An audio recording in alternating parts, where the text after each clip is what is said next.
Coucou les amis, j'espère que vous allez tous très bien. Quel bonheur! Octobre, c'est le mois de la châtaigne. C'est vraiment une merveille. Et cette année, elles sont absolument énormes.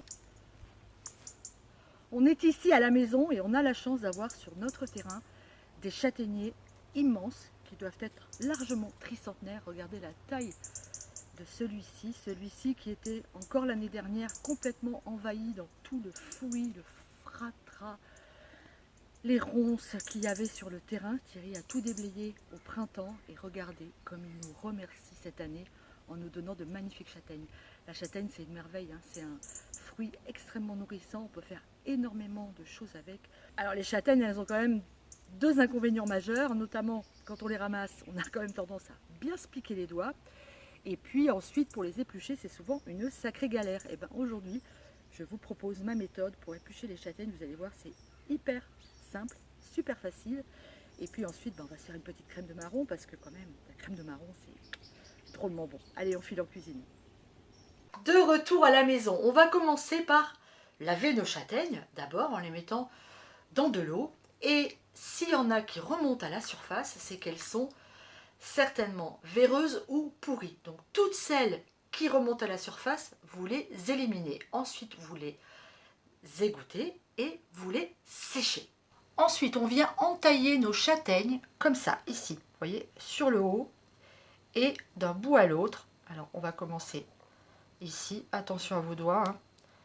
Voilà, il faut vraiment que vous fassiez une entaille jusqu'à la chair. Et hop, pareil de l'autre côté. Alors faites bien attention à vos doigts, prenez un couteau qui coupe bien, mais faites attention de ne pas vous couper.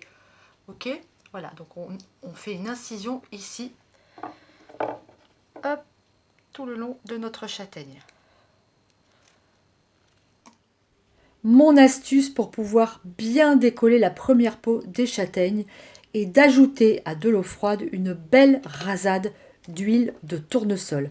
Ensuite, vous mettez vos châtaignes dans ce liquide de mélange eau et huile et vous allez pouvoir amener à ébullition.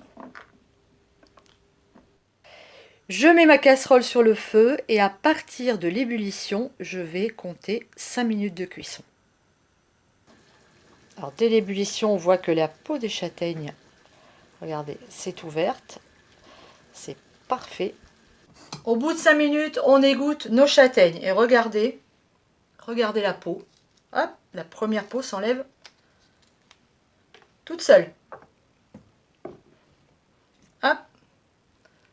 Et oui, grâce à l'huile qui s'est insérée entre la châtaigne et la peau, regardez-moi ça. Ça part vraiment hyper facilement. Hop là.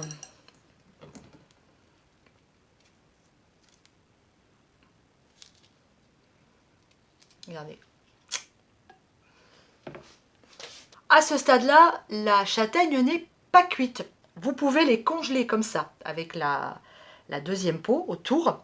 Et puis au moment des fêtes, vous les mettrez à cuire, comme on va le faire maintenant, pour pouvoir les déguster autour de votre dinde.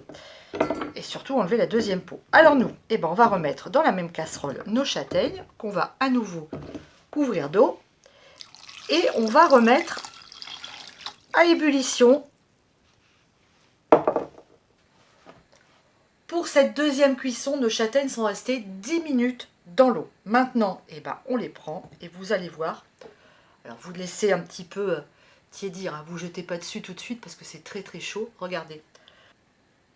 Et là, on vient enlever, regardez, la deuxième peau qui part toute seule. Regardez. Hop là. C'est magique. C'est parfait. Hop. Voilà.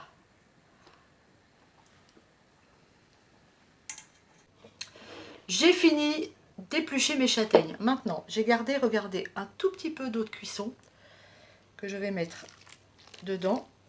Voilà, à peine. Hein. Et je vais venir les écraser.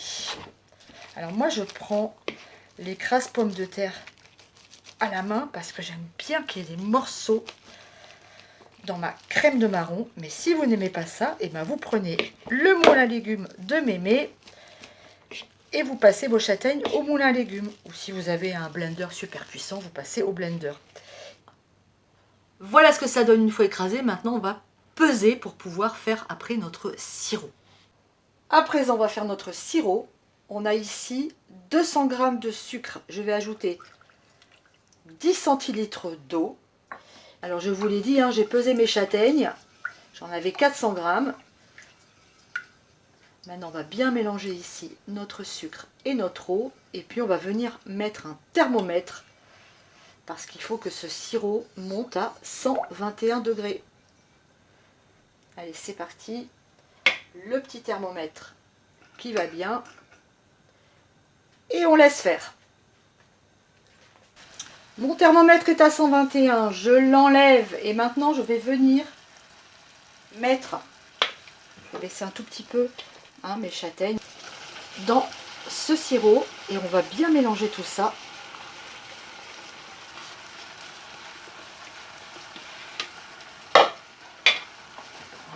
Ça. Allez, on mélange.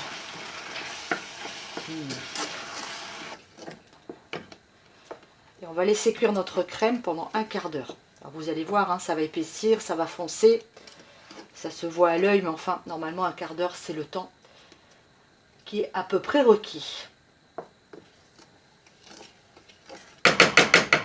Alors, certains vont mettre de la vanille, moi non, mais par contre, j'adore ajouter une belle cuillerée de fleur de sel. Au bout d'un quart d'heure, hein, vous voyez, notre crème de marron est cuite. On le voit, hein, elle se détache bien des bords de la casserole. Elle est compacte. La couleur a foncé. Et ben, on va pouvoir éteindre notre feu. C'est terminé, notre crème est prête. Vous la mettez dans un bol, vous la laissez refroidir à température ambiante. Et ensuite, vous la couvrez et vous la mettez au frigidaire pour une dégustation à venir. Après une nuit au frais, notre crème de marron est prête à déguster. Regardez-moi cette petite merveille.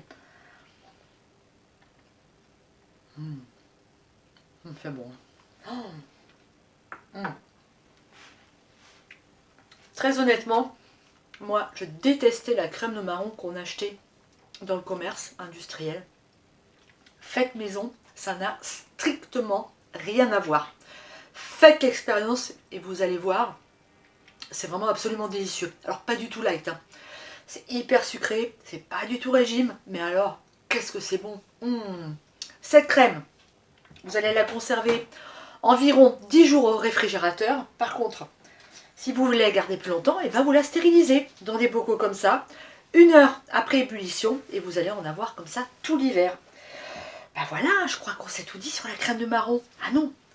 Si vous voulez une petite recette, n'hésitez pas à refaire mon fondant chocolat noir crème de marron. Je vous mets la recette ici ou ici. Cliquez dessus, vous allez voir, c'est une merveille. Eh ben, je vous embrasse et je vous dis à très très bientôt sur Popote et Potager. Ciao!